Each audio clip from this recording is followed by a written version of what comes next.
پہلا اثر تو اس کا یہی آتا ہے کہ لوگ جو آپ کو نہیں جانتے وہ بھی آپ کو سلام کرنے لگیں گے. دنیا میں کہیں چلے جائیے لوگ آپ کو سلام کریں گے.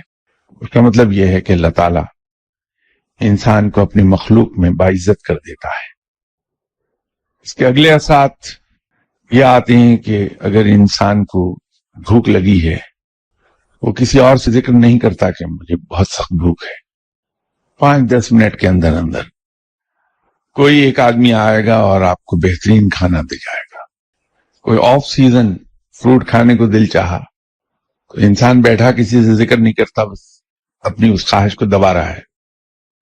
تو 5-10 منٹ ہی میں کوئی آدمی آئے گا اور آپ کے سامنے وہی فروٹ رکھ دے گا کہ یہ لیجیے کھا لیجیے. اگر انسان پھر بھی پڑھتا رہے تو اگلی منزلوں کو چلتا ہے، اور صورتحال یہ ہو جاتی ہے کہ جہاں انسان کی کوئی ضرورت آئی اس کے 15-20 منٹ میں اس ضرورت کے مطابق پیسے آ گئے، کوئی نہ کوئی دے جائے گا.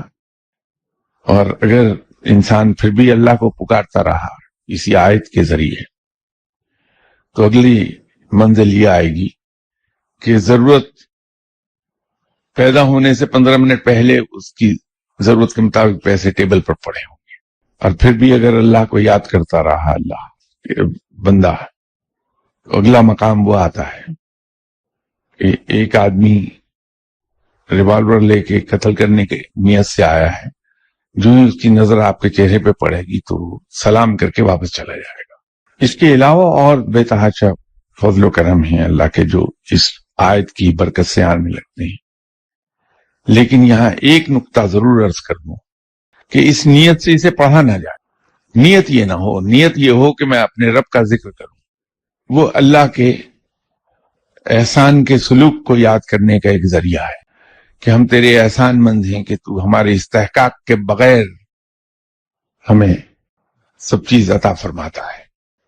تو جب انسان بار بار یہ اقرار کرے گا تو اللہ تعالیٰ کی نعمتیں اور بڑھ جاتی ہیں. کہ یہ وعدہ ہے کہ شکر ادا کرنے والوں کی نعمتیں بڑھا دی جاتی ہیں.